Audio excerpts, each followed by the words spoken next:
As 2020 comes to a close and we welcome a new year, I'd like to invite you to reflect on my work in conversations since the first episode of Everyday Economics in May. The first chat that comes to mind is the one with Dr. K.P. Krishnan, a retired IS officer who played a key role in shaping some of the key reforms in the Union Finance Ministry, such as inflation targeting and the Insolvency and Bankruptcy Code. Dr. Krishnan is now the Investor Education and Protection Fund Authority Chair Professor in Regulatory Economics at the National Council of Applied Economic Research.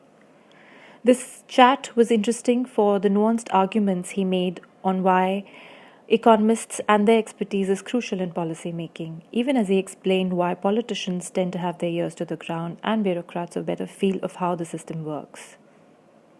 By 2013-14, the then government and the polity clearly saw the need for inflation targeting. The country was already witness to a serious bout of inflation in the 3 years preceding the times that I'm talking about. So the idea that the Reserve Bank of India should become an inflation targeting central bank began to be processed formally on file in 2013-14, and the back and forth was on inflation targeting, but with what kind of role on growth, and number of meetings at the level of the PM, and then some sort of formulations were agreed upon and which were on file. But the government decided, and I think very wisely, that a government in its last few months should not be announcing such a major, transformational reform. Do all the technical work, get approvals on file, but keep it on file. Once the elections are over, the new government is the appropriate government to take the final call. And I was lucky in 2014 when the new government came, when we were doing the pre-budget discussions, the then FM, Mr. Arun Jaitley, took a briefing on this. He took exactly 2 briefings, 30 minutes each. At the end of it, he said, I am convinced. I'll come back and tell you. And he had, I think, a conversation with the Honorable PM and came back and said, put it in my budget speech. That's how quickly he took What did you say to him for him to understand the importance of inflation targeting? And this is especially important because a lot of people, we have a lot of inflation targeting atheists right now in this country. Yeah, so the conversation with Mr. Arun Jaitley Sahab understood all of these issues, at an intuitive level as well as a political level extremely well. He only asked me, I still remember, this interesting question. He said, yeah, मैंने file पढ़ लिया है. Please don't repeat everything in the file. I have gone through this file in great detail. I have seen the notings of the then FM and the then PM. And, it's a very weighty file in terms of the arguments. Please explain what is the inflation, what is the words he used? I want to understand the monetary policy framework. What do you mean by this jargon?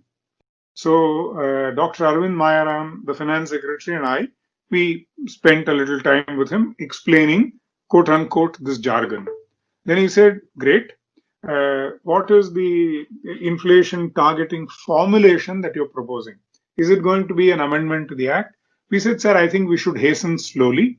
Let's, first of all, are you agreed that we should move towards this? He said, yeah, I'm personally convinced, but give me a day. And then he, I believe, had a conversation with the PM. He didn't tell me. I think he told Mr. Mayaram that he'd had a conversation with the PM. And he said the PM is completely convinced that inflation hurts the poor far more than it hurts the non-poor.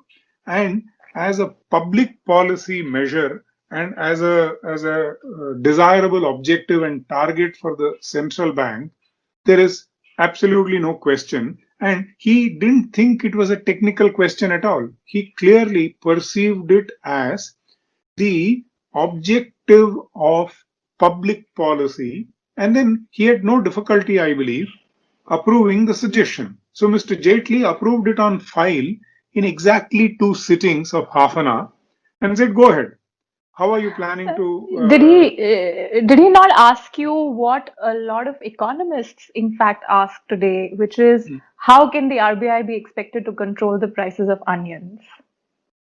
So he actually had read the file because in the file there were detailed explanations about energy, food, etc., which are not quote unquote influenced by RBI policies.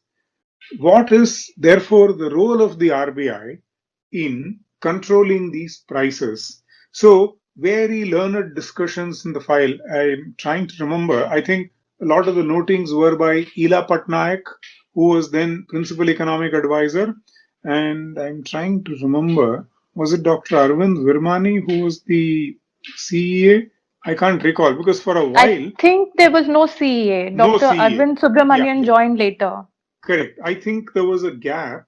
Yeah, yeah, correct. Dr. Were Mayaram there actually notings from the technically, RBI, perhaps?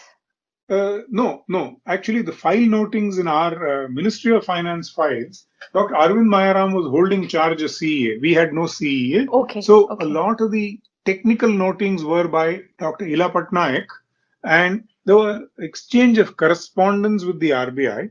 But the argument about anchoring inflationary expectations and the role of the RBI in anchoring inflationary expectations is what convinced the then government and what convinced the Arun Jaitley FM led sort of the part of the economic policy setup that Mr. Arun Jaitley led. So he had gone through the file and Ela was still there. In fact, in one of the meetings, Ela, I, and Dr. Mayaram spent a little time, and Mr. Arun Jaitley again, I think, took all of 5-10 minutes to understand the round one and round two impact of price rise. And it didn't take, and Mr. Arun Jaitley was always this very intuitive, quick understanding of the underlying without getting needlessly caught up in far too much technical detail. And he Yeah, caught the point.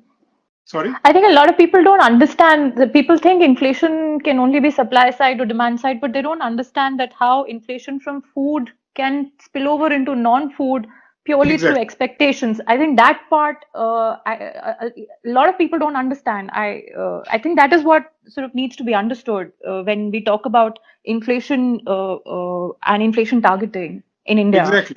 Exactly. So, round one may not be caused by quote unquote policies that are in the RBI's control, but the spillover and round two, etc., are entirely to be controlled only by RBI instruments was something Mr. Arun Jaitley understood in exactly, I think, 2 minutes. And then he said, "हो गया बहस, अब जाओ, go and write the, अब अंग्रेजी लिखो." I remember what he said. अब जा करके Not only अंग्रेजी that, he also had a way, probably, of explaining what he had picked up from you to the prime minister, and prime minister was persuaded. I don't precisely. know how many ministers do that, and probably that's what is required when where reforms are concerned. I think you hit the nail on the head because this political communication that needs to be done of translating technical economics into what matters for people is the unique skill of experienced, wise, senior politicians. And Mr. Arun Jaitley was a master at this. So I'm sure he must have translated all that we gave him, over these innumerable meetings into excellent summaries conveyed in appropriate political economy language that he came back with the decision in exactly one day and it came into his budget speech of 2014. I thought one of the high points of the podcast this year was the backstory Dr. Krishnan shared on how Finance Minister Arun Jaitley had created political buy-in for two of the most significant reform initiatives by the Modi government. Looking at how the government is struggling with the farm sector reforms, we can only guess how much Mr. Modi must be missing Mr. Jaitley. For Why? a lot of people in India, and I'm not just talking about the Swadeshi Jagran Manch, I'm talking about a lot of economists, a lot of Mm. students of economics. They believe India is some unique economy where these laws don't apply. Yeah, I've often heard this, and I used to mockingly say that somewhere near Kanyakumari, where Indian Ocean sort of touches the land, Indian land, there is a board which says all laws of economics stop working here. From here onwards, we have our own laws of economics. And I think we've discovered over the last 25 years that this is complete nonsense. This is not the case. Human beings the world over typically respond in a particular manner to economic incentives. Yes, these are certainly moderated, influenced by cultural, historical, sociological factors, not in dispute at all. But the fundamental laws of micro and macroeconomics work, I think, as brutally, as relentlessly in India as they work in any part of the world. And I think the sooner we realize it, the sooner we recognize it, the better it is for us. Another political economy conversation that stood out was the one with Professor Arjun Jaidev on whether coherent economic thinking can be detected in the Modi government's policy approach. The danger of passive policy making, probably is that India could slip into prolonged stagnation.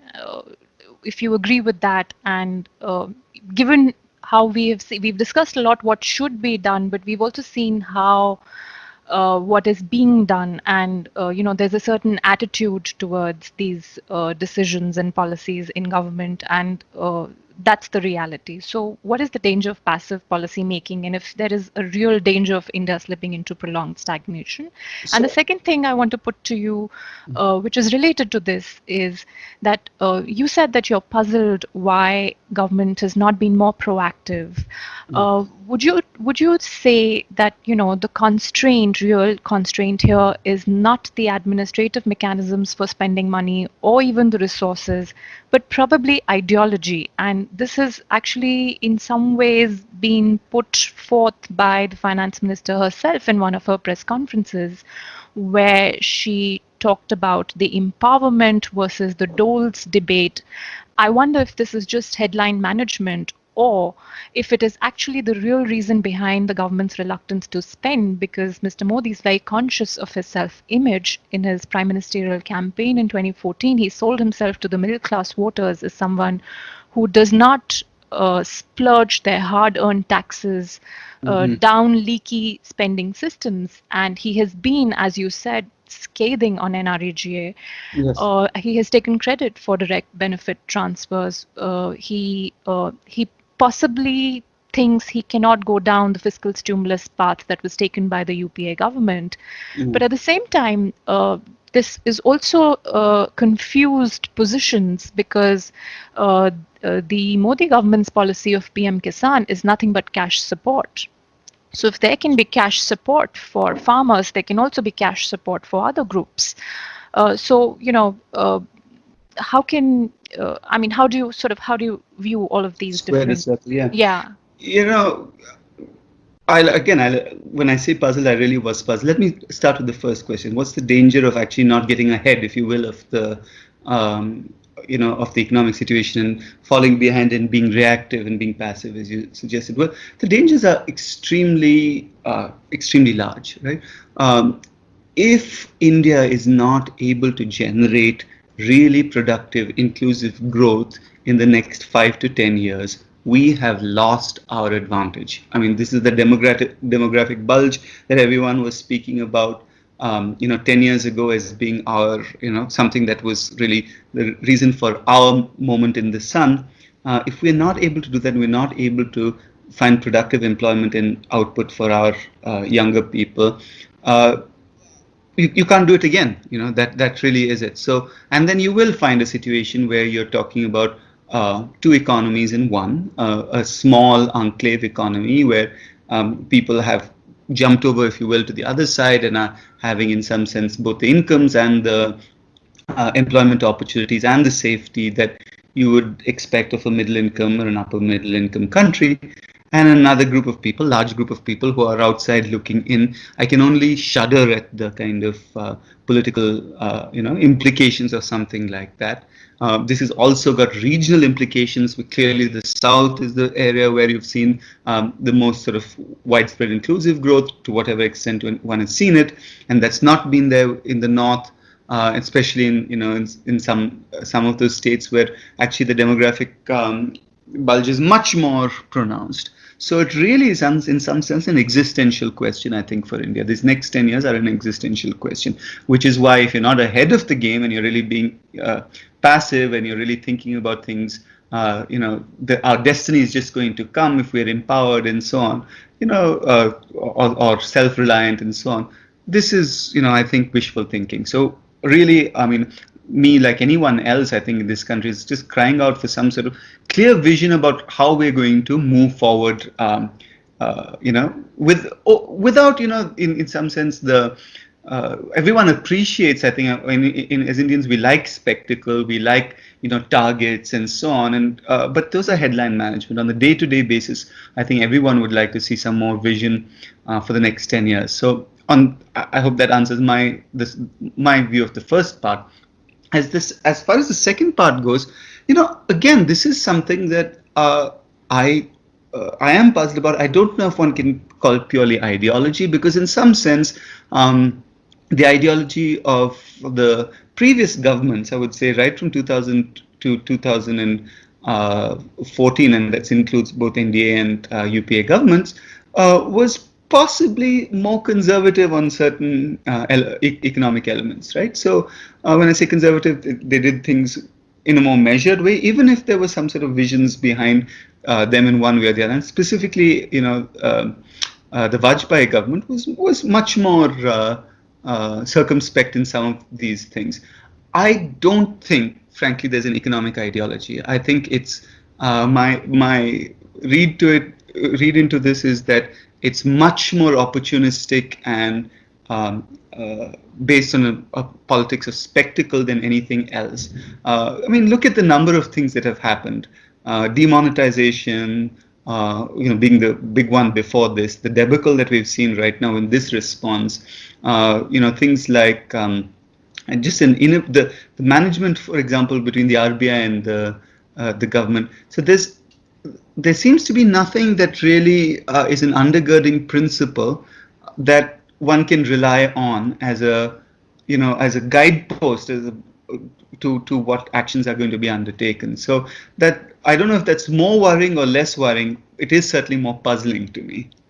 No, I agree. I also fail to detect any coherent ideology or thinking in the various parts of the jigsaw puzzle that forms the economic policy of this government. And I think nothing captures it better than the fact that, you have a Reserve Bank of India governor saying that we will do whatever it takes to fight the COVID-19 crisis.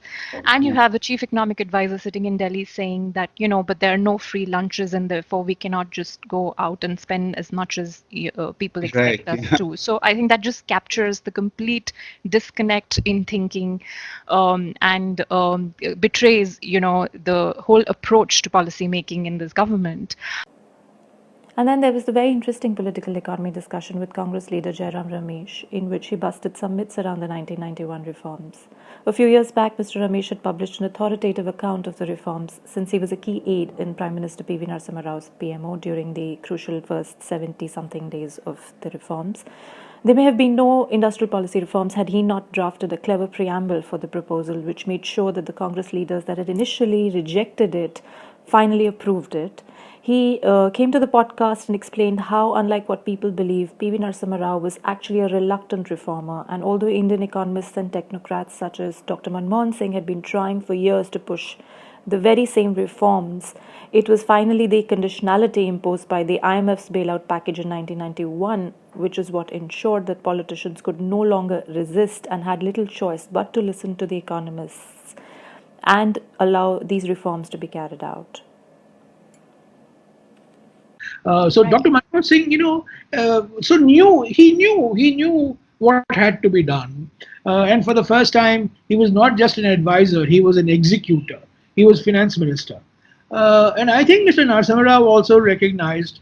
But Mr. Narasimha Rao was far more reluctant. Mr. Narasimha Rao was very reluctant on devaluation, very reluctant. It was only Dr. Manmohan Singh and Dr. Rangarajan who finally convinced him. He was very reluctant to go to the IMF.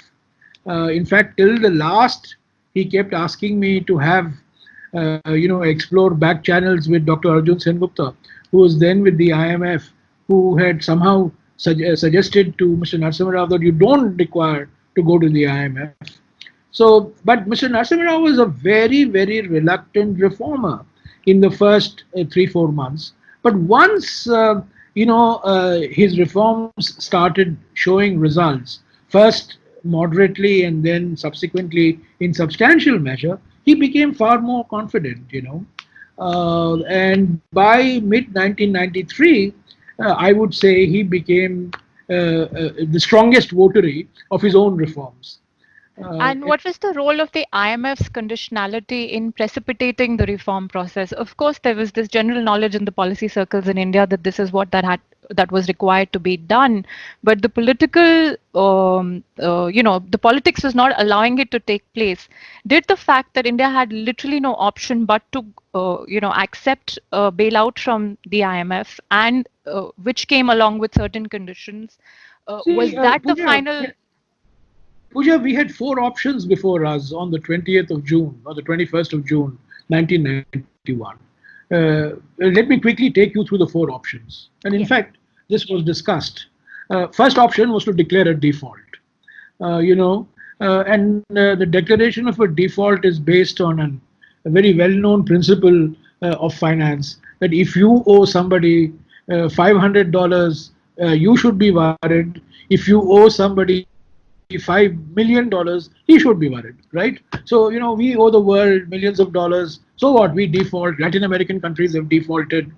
Now, this default option, in fact, Ajit Patel subsequently talked about this default option and very cautiously saying that we should have defaulted. But the default option, Dr. Manmohan Singh ruled out, and it didn't look good because India had it never defaulted. It had been very prudent in its borrowing. And so the default option, certainly, the left parties were asking for a default option. But I think Dr. Manmohan Singh instinctively recoiled against the default option and said that the default option would be a declaration that India is completely bankrupt and it would be counterproductive. So that option was ruled out. The second option, which Narasimha Rao was very keen on, was the NRI option. In fact, he asked me to speak to Abid Hussain, who was then our ambassador in Washington, for him to contact some NRIs. The Sultan of Brunei had offered Narasimha Rao $5 billion through Chandraswamy. And in fact, a jet had been organized to take Chandraswamy to Brunei, to the Sultan of Brunei, till Dr. Manmohan Singh had to put his foot down. So the NRI option. But the NRI option, I had to explain to Mr. Narasimha Rao at one stage that, there was capital flight taking place. Starting from October of 1990, NRIs were actually withdrawing money from India. Something like $200 million a month was going out of India from the NRI deposits, FCNR deposits. And at a point of time when the confidence was low, and we were a minority government. We didn't even have a majority. Remember, the Congress party had only about 220 odd MPs in 1991. For us to say that we are going to depend only on NRIs when NRIs are taking out the money was clearly very unrealistic. So the NRI option was ruled out. The third option was what Mr. Atal Bihari Vajpayee, would say in Parliament. हमारे देश में बहुत सोना है, इस सोने का इस्तेमाल होना चाहिए.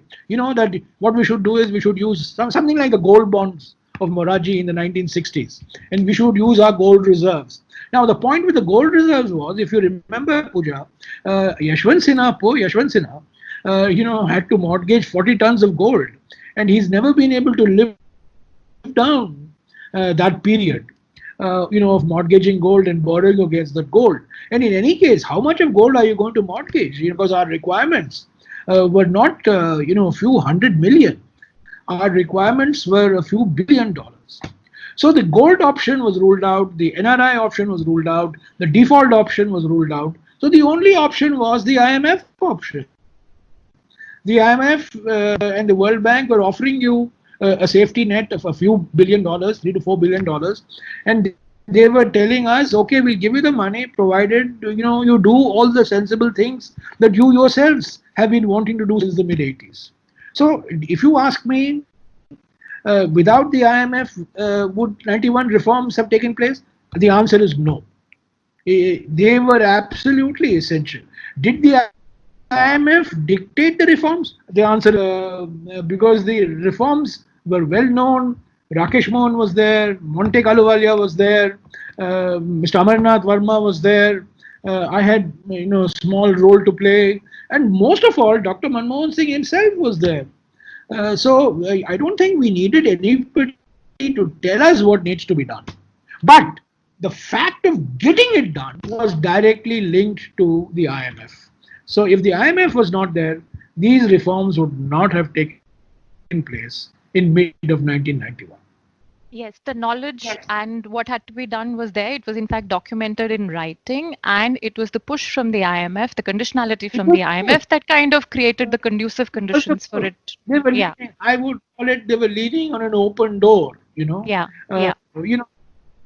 We knew what is to be done.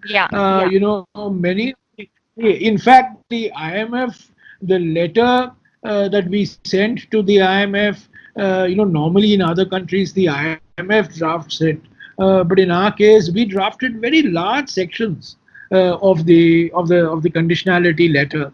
So the word conditionality in the Indian context, I would, it's not the same as say. It's not like Brazil or Indonesia, I mean, it's misunderstood. We were waiting for our arms to be twisted, and I think the IMF triggered that arm twisting. We offered arms to be twisted. But another confusion in the public discourse, and I find amongst very senior political journalists, is that the architect of the reforms was Mr. P.V. Narasimha Rao, and that seems very far removed from the reality from what you've already said. He's not the architect.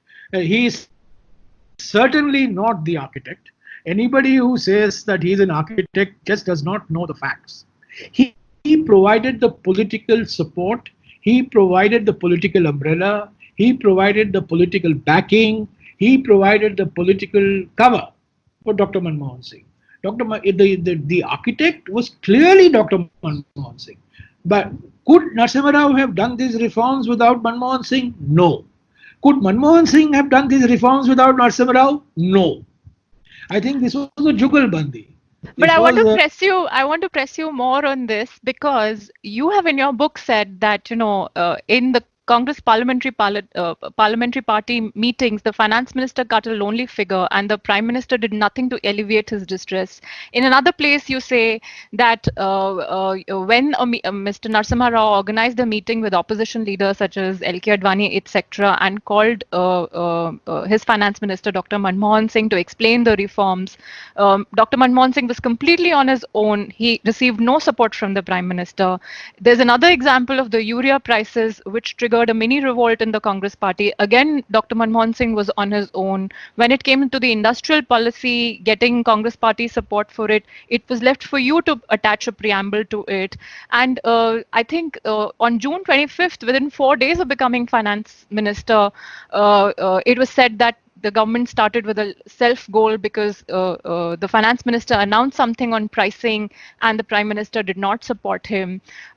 Did PV Narasimha Rao really support Manmohan Singh, or was he really there on his own, No, building public opinion, speaking in no, he parliament, was, giving interviews to the press, and generally telling Indian people what he was doing with his reforms? he was using Dr. Manmohan Singh as a punching bag. He did not want to be in the front. He told Dr. Manmohan Singh after a working committee meeting, if things go right, I take the credit. If things go wrong, you will take the blame. He told this to Dr. Manmohan Singh. I've quoted this in the book. I think this was on the 22nd of June. He told this. And Arjun Singh, all these great leaders of the Congress party were present. So Dr. Manmohan Singh never supported.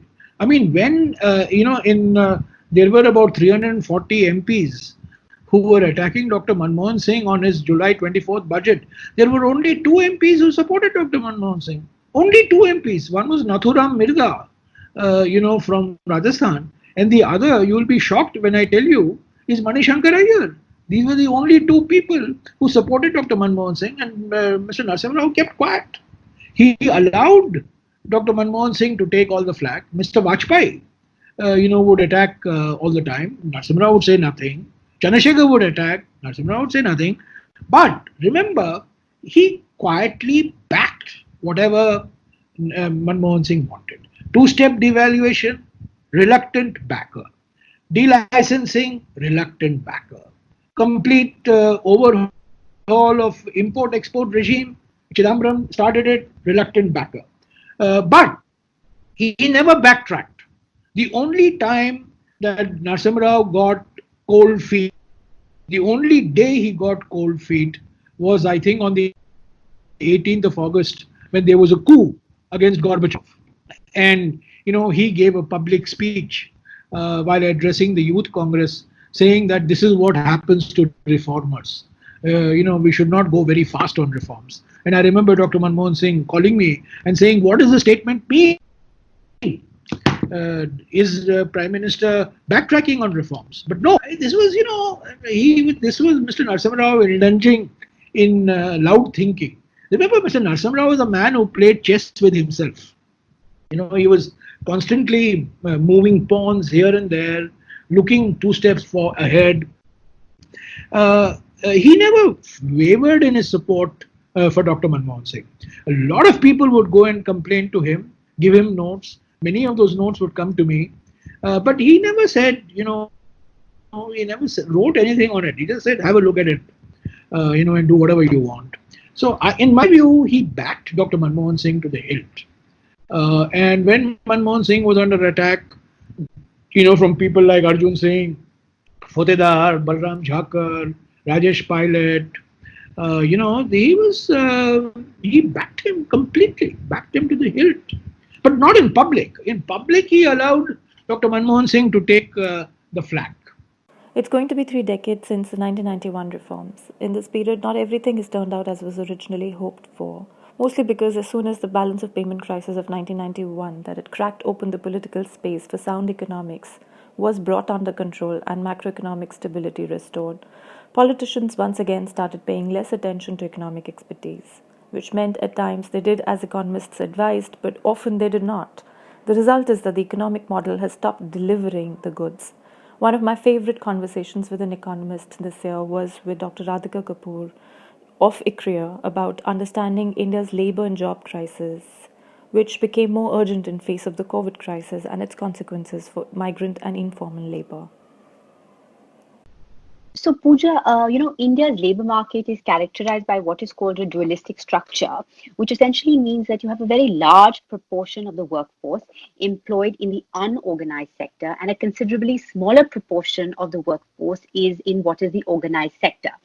And even though it is the unorganized sector that accounts for a disproportionately large share of employment, its contribution to gross value added is lower than that of the organized sector.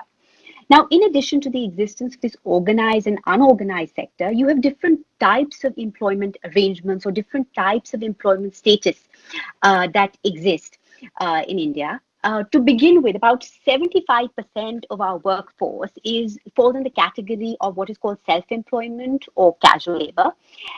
Now, these are people who are essentially outside the edge of standard employer-employee relationship. They have no employment security, really, no income security in the sense that they don't have a steady flow of income. They typically have little or no social protection. And that's 75% of our workforce. And the remaining 25 falls in the category of regular wage salaried workers. So these are people who have a stable income. They have a steady source of income. But even for this class of workers, there is a reasonably high degree of vulnerability. Just to explain to you a little bit about this, you can examine the vulnerability of even regular wage salaried workers by looking at the kind of job contracts they have, or by looking at their access to social security benefits. And some of the recent household level data, which tells us about employment and unemployment in India, according to that, just about 40% of all regular wage salaried workers in India had access to one social security benefit. So that means just about 9% of India's total employment was in what can be called regular protected employment or regular formal jobs. So that basically tells you that there's a very small proportion of the workforce which has access to a steady flow of income and a basic level of social security.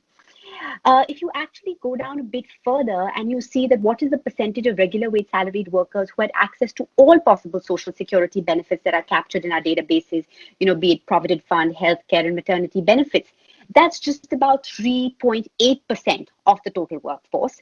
And then if you look at those regular wage salaried workers who not only had access to, all social security benefits, but also had written contracts for a period of more than 3 years, that's just a little over 2% of the workforce. So imagine that you have a little over 2% of the workforce, which is actually in what can be called good, stable, secure jobs. That really gives you a sense of how vulnerable or precarious India's workforce is.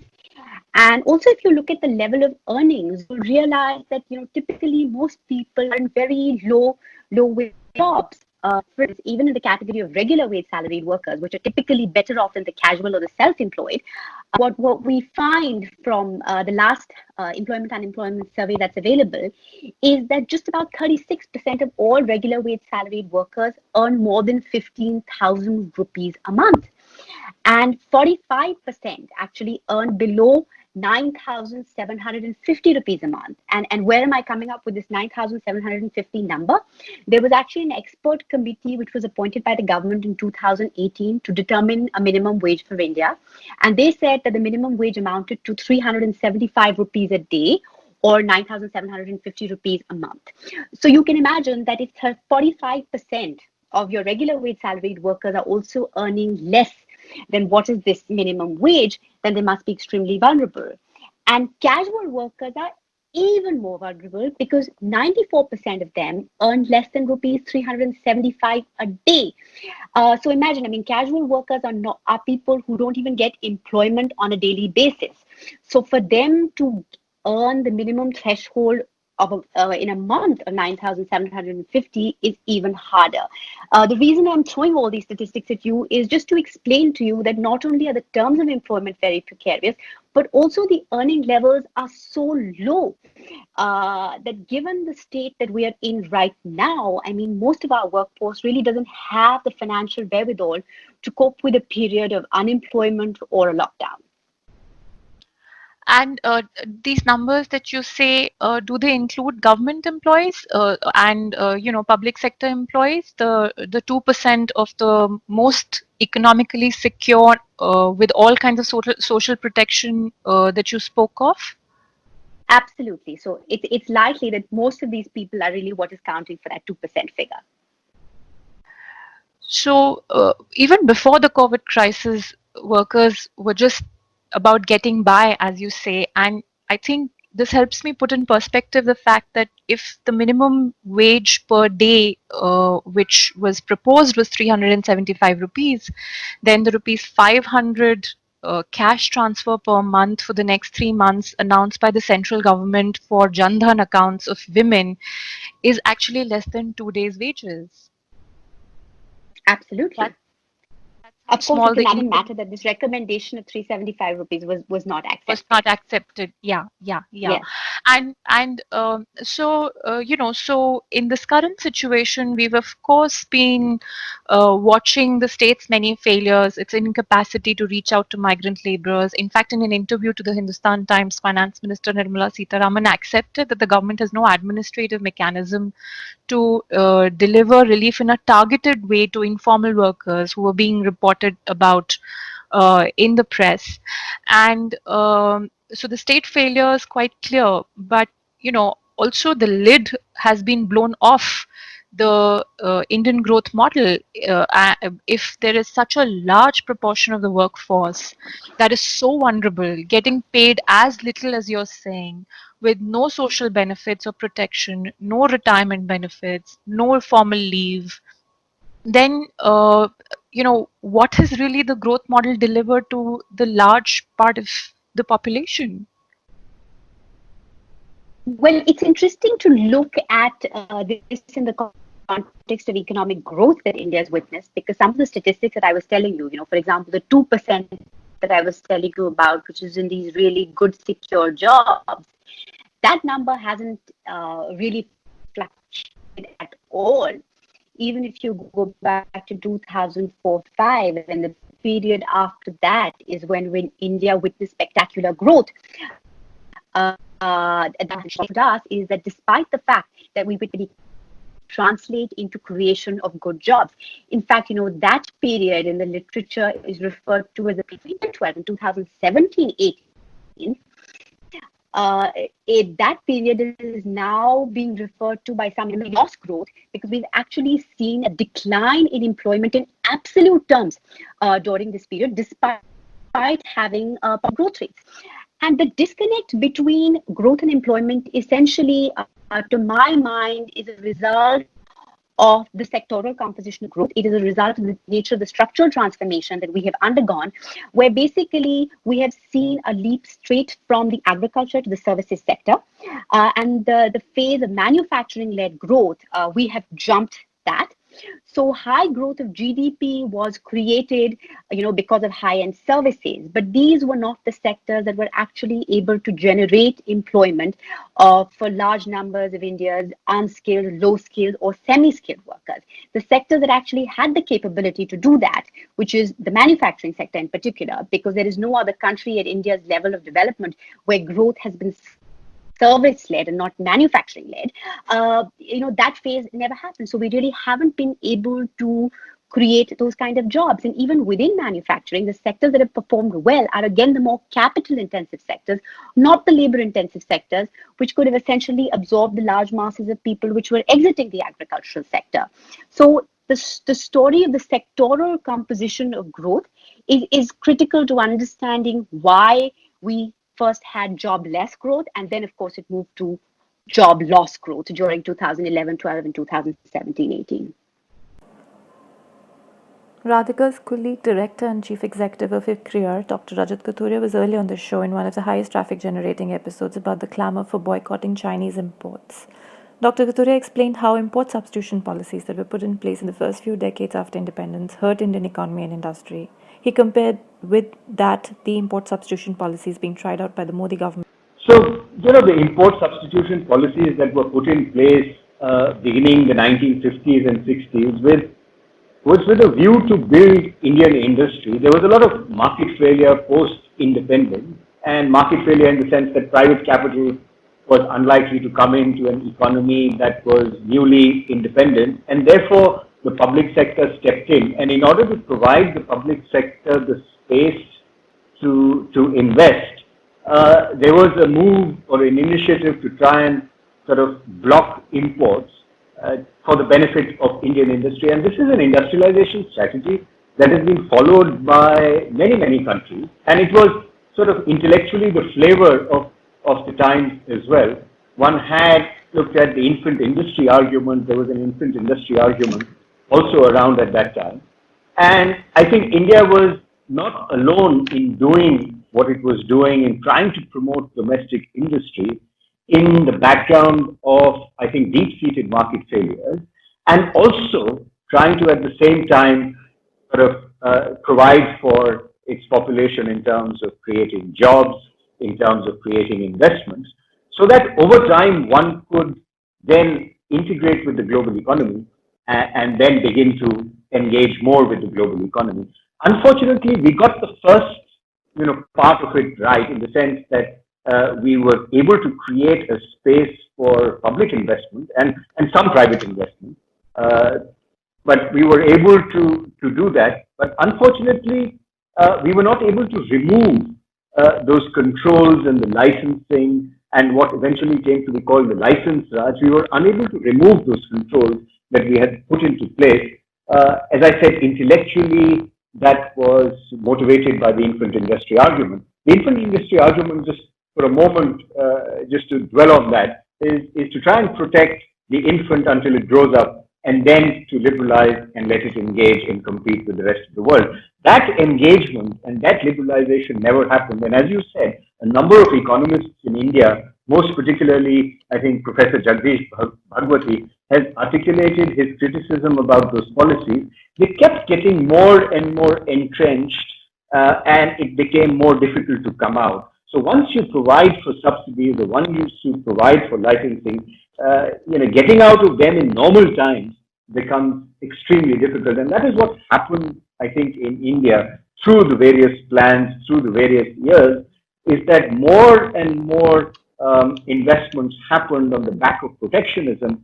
And therefore, you had an industry that was selling high-priced, low-quality products to a captive audience where it did not have to compete with anybody. And then once it becomes so entrenched, it becomes difficult to try and unravel that or remove all those controls to products that were made in India. So the import substitution regime, I think, gave India some good things, but I think the negative spillovers of the import substitution regime had become too many, and therefore, were a part, I think, the reason why we reached the crisis stage in 1991.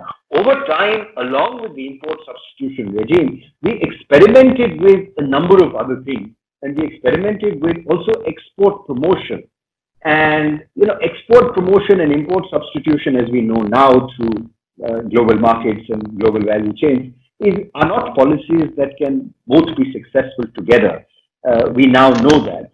And we were, in terms of exporting, we were, I think, underconfident about ourselves in the 60s and 70s, and I think continue to remain underconfident about our exports. And I think this found manifestation in the phrase that was very popular in Indian discourse at that time, in Indian development writings at that time, one which was called elasticity pessimism, which is that the products that we export to sort of global markets or to markets abroad are products that have a low elasticity of demand. These are primary products, and these are sort of made in the primary sector, and therefore have a low elasticity of demand, and therefore, even if we reduce prices, became competitive, develop economies of scale, there is only so much that we'll be able to sell. And because we had import substitution, exports were negligible, and we were only able to export very little in the global market, and we almost had no presence in the global markets as far as exports were concerned. So we were an economy whose trade to GDP ratio was low. We exported very little. We imported some things, not a whole lot of things. We imported some things, and therefore our domestic product market especially became flooded with delays, was encumbered with delays in consumers finding the right products, were high price, and were, of course, of poor quality. The strategy of import substitution may had compelling reasons in early years of independence. Prominent critics of those policies include Professor Jagdish Bhagwati, Professor Arun Panagria, both of whom are friends of Prime Minister Modi. Dr. Isha Ahluwalia has showed in 1987 the precise links between industrial strategy and deceleration in industrial growth. She showed the administrative burdens and systems of physical controls adverse effect on entrepreneurship of rent seeking, difficulty in carrying out long-term corporate planning, high cost, inefficient industries, and all of the defects of indiscriminate and indefinite protection given to domestic industry from foreign competition. Why is India then reverting to import substitution? Is this a good policy move? So let me try and address the first question and try and nuance the two phases, if you will. One, which is the current phase where we are trying to make in India through increasing tariffs on select items or by, there's a sort of call to boycott products from China. So sort of this form of sort of import substitution or making in India and juxtapose it with the import substitution regime that we had put in place in the post-independence period, which continued, as I said, until 1991. So I think there are fundamental differences in these two approaches. And those differences are the fact that today the average tariff for India is less than 10%. And the tariffs that we had seen in the pre-91 period, they could have gone up to 400%. So we were a very, very controlled economy then. We were completely import substituting in the sense that we did not give licenses for production beyond a certain capacity. Broadbanding or product differentiation was not allowed. So there was this extreme form of protectionism, and this was almost micromanagement of industry. There was micromanagement of production, and there was micromanagement of both economies of scale and economies of scope. And that was possible because of this administrative nightmare that came to be called India in terms of production. And then that was also then reinforced by a very protectionist regime. So import competition was almost non-existent. That regime and this regime of sort of increasing tariffs incrementally and trying to promote Make in India I think there are two different regimes because the average tariff for India today is very low. Our engagement on international trade has gone up to almost 35% of GDP. We are a part of some value chains like pharmaceuticals and automobiles, and hopefully in mobile phones and electronics, we will become a big player in the value chain. So I think the two regimes need to be differentiated and they are fundamentally different. The second question is whether this is a good policy.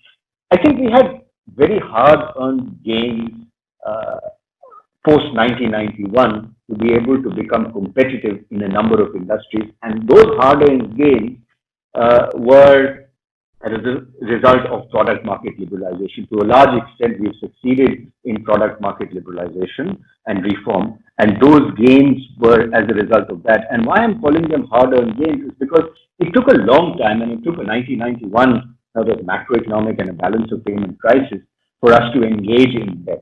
And therefore, I'm calling them hard-earned reform. We would have had to do them anyway, because as you yourself said in your remarks, in your question, that regime had become unsustainable and it would have collapsed under its own weight, as has been shown by many, many researchers. Incrementally, I mean, because of political compulsions and because of wanting to promote Make in India, the instrument of trade policy or protectionism is being used because that is, I think, genuinely thought in the administration that that could help promote Make in India. And you know that in the electronics industries, a certain package has been announced recently, which tries to incentivize production-linked incentives for production of laptops and smartphones in India, and some of that might happen. So I think if you ask me whether this is a good policy, I think for two reasons I wouldn't support the policy, and I would think they are alternative instruments. One, if you want to promote Make in India, there could be other reasons why there are handicaps in industry, and these are very well known, and a lot of industry knows that. That is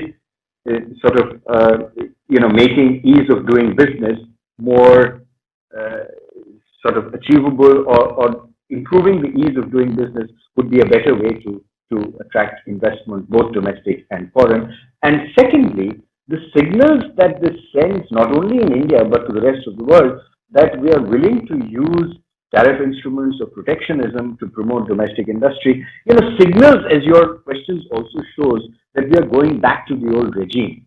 But I think that's not true, but there is a signal, there is a perception.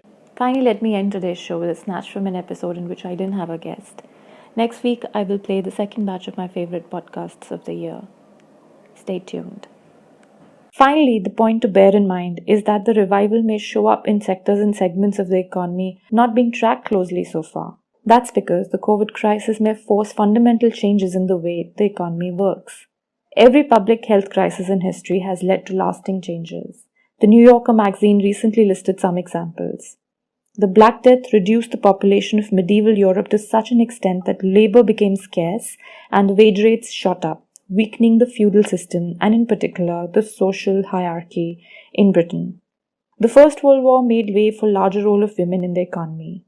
The Second World War gave rise to the post-war welfare state in Europe, including the British National Health Service and the adoption of what has come to be known as the Keynesian economic policies.